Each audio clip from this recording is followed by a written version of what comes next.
chill work day, just a couple of calls. I have a quick break in between two of them, and I'm having some lunch. These are my leftovers from last night that I mixed in with some eggs. So we've got fajita veggies that were super good. I threw on some black beans with some cheese, and then I mixed in 2 eggs just for a little bit of protein because the dinner that I got last night, I was pretty full. I didn't really want to have any meat, so I just had an all veggie fajita, and the protein came from the beans.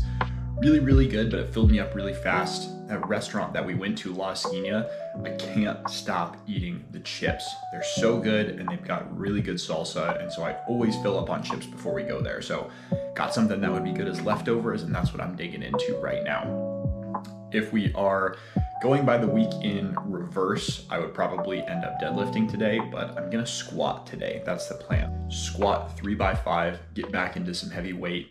It's Wednesday. Wednesday is trivia, so we're gonna go off to trivia night tonight with some friends.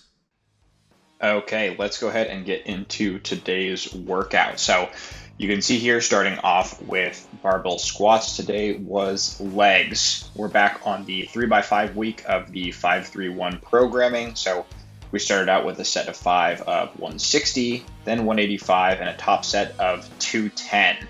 Looking back at this footage, I'm really happy with how my form is looking. Something that I've been thinking about a lot as I've been getting back into squatting is just how evenly I'm loading my legs. I think it's really easy to try to focus on the leg that was injured and make sure that I'm pushing that way. And what I've noticed over time is that I've been sort of bobbling between the two. And on these sets, it felt like I was being really even with my loading on each leg. The other thing is I'm really happy with my depth on these squats. For a long time, I was an ass to grass squat kind of guy. You can see I'm going a little bit past parallel on these, but ultimately I'm just going deep enough that it feels like I'm hitting the bottom of my range of motion. I don't really care too much about exactly going to parallel. I'd rather go just a little bit deeper, get a little bit more stretch. And I also think it's better for my knees long term to go a little bit deeper, just as long as I'm not compromising my form or rounding my back, doing anything weird like that.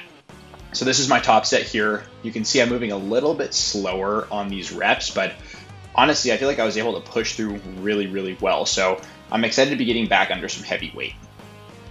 Going next into these pistol squats, I've really been enjoying having these in my leg day. And honestly, I've been seeing a lot of definition in my legs since I've started doing these, particularly in the VMO. And because of the injury that I have in my left knee, I think it's super important to be strengthening that specifically, along with just having sort of this additional balance aspect to it. Especially because one of my main activities is running, but also looking forward into the future skiing. I think having this hard balance related exercise that's using my full range of motion is going to be super important as I continue to try to bulletproof my knees and hips and just overall get my body more resilient. So you can see, on some of these reps, I'm having some trouble with balance, but I've been able to complete them without putting my foot down, and that's ultimately the goal. When I originally started doing these, I was doing a lot more reps and my range of motion wasn't as deep. And what I've been doing is, going as deep as I possibly can go, which on my right leg means I can go all the way down and rest at the bottom.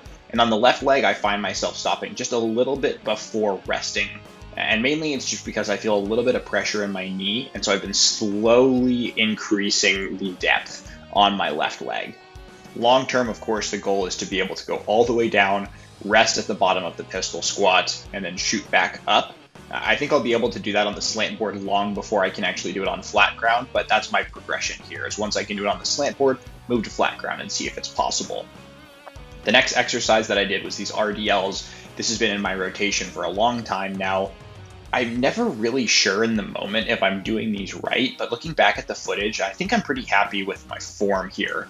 The range of motion always feels really short, and it feels like I'm ending the movement a lot sooner than I should be, but I feel a really good stretch in my glutes on these, and especially on the left hip, it really lights up along the incision where they went in to repair my hip. So I know it's getting me stronger. This is a really good exercise for me. And I went up to a 12-pound dumbbell last week, and I'm using that here again. I think it was a good increase in weight for me, but I think the next time I do a leg day, I might be able to go up to 15 pounds. I'm not 100% certain yet. When I get into the later reps in my set, occasionally I'll feel some weirdness in my hip, It's not pain, but it's just feeling like bone on bone. I know that's not what it is, but I think what's happening is that the surrounding muscle is getting tired and not supporting my hip fully in the socket. And so I'm just resting in a harder way than I normally would when my glutes are actually engaged. So something to keep an eye on. And if I go up in weight and I'm feeling that more on every single rep, I'll go back down to 12 pounds. Next exercise in the workout are the Bulgarian split squats, sticking with 50 pounds for now, but I think on my next workout, I may actually be able to go up. The alternative is that I could try raising my front foot and go a little bit deeper. Maybe that's what I'll do next week, see how it feels, and if that gets me an even better squeeze and stretch in my glutes, I'll stick with that until I feel like it's time to go up to the next weight. But these have really been killer for me. I've noticed some decent glute development since I've started doing these and the RDLs. And I think, again, all this single leg stuff is really just helping bulletproof me for the activities that I'm going to get into once I'm feeling ready to do more like explosive stuff, skiing, trail running, that sort of thing. So really happy to be adding these in, but they are super brutal. By the last couple of reps in my final set, I am getting a little bit dizzy, lightheaded, and people talk about these a lot, that this is one of the more brutal exercises that you can do. So while it feels good to go up in weight, I'm also happy to stick with what I'm doing for now because I know it really only gets harder from here. Last exercise in the workout is this seated hamstring curl. I went seated over laying just because I heard someone talking on a podcast about how in the seated position, because you're already hinged at your hip, you actually get a better stretch in your hamstrings. I don't know if I believe that, but what I did find is as I was doing these, my hip flexors were absolutely lighting up and they were super sore after this workout. So something that I'll keep doing because I think it's going to be important to keep strengthening my hip flexors. Fucking great workout. My top set was 210 and it moved pretty good. I'll of course throw the video up so I can actually take a look at my form, see how things are moving, but it felt really, really good. So stoked on that. From my PT session a couple of weeks ago, we found out that I'm pretty imbalanced when it comes to front of body strength versus back of body strength, at least when it comes to my legs, meaning that, what we found is I'm about twice as strong pushing than I am as pulling, which puts me in a higher risk injury category.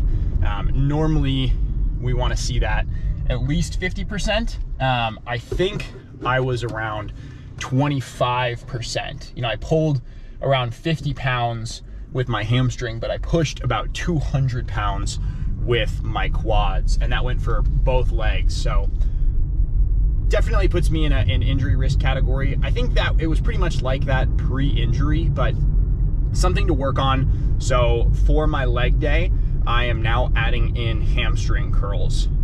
I think it's okay just to do one additional hamstring specific exercise. I wasn't really hitting my hamstrings specifically with anything. The RDLs and the Bulgarian split squats were more targeted as like glute specific exercises, and that's where I'm focusing as I'm doing them. So adding in a new hamstring specific exercise I think is going to be good for me long term. Feeling really good after the run yesterday too. I slept pretty decently last night. Not epic sleep, but it was good sleep. So, that's really all that I can ask for. Workday was good. We are officially rolling out our new onboarding process, and I was the first one to get a new customer to go through the process and immediately broke everything. So that's always really fun, but I think it's good to be the one to be able to call attention to things and find those mistakes. I think it makes me look better, and I can provide solutions that fit what I need out of the new process and give immediate feedback. So in the moment I was like, gosh, yeah, this sucks, but in retrospect I think it's actually a good thing. And I like the idea of sort of being in the spotlight at work. I want my name to be out there. I want people to see that I'm contributing, because that is ultimately going to make a big difference for me long-term career-wise. I'm driving home from the gym right now. Elias got some food waiting for me at home, which I'm super stoked about. Buy all of our groceries at the beginning of the month and just see how long it lasts us thing is actually working out really well. I know today is only October 8th, but we have a ton of food. I've never really felt like, at least in the last week, like we're missing anything. And we've been able to have the ingredients to make pretty much anything that we want. Like it worked out really well. We just have to plan ahead. And so we did a lot of food prep at the beginning of the week, like cutting up apples into slices and oranges and bell peppers and things like that, just for like easy grabs and easy snacks. And I think as long as we keep up on that, this is actually gonna work really well for us. The food that she's making, I'll take some video of it, but it's a sweet potato soup with lentils. Sounds fire, and it smelled really good as I was leaving. So gonna dig into a little bit of that, clean up, and then we are off to trivia tonight. Wednesday is trivia, so we're gonna go meet up with some friends and see how that goes. So over and out. I'm sitting in the car right now while Elia's in the grocery store picking up some wine, and I'm eating the soup. Look at that. We've got some bread to go in it too, this seeded sourdough. Oh my God. Okay, we're going in.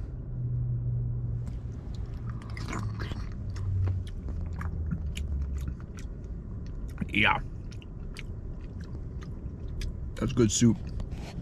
Check this guy out. What a freaking vibe. Yeah, that's good.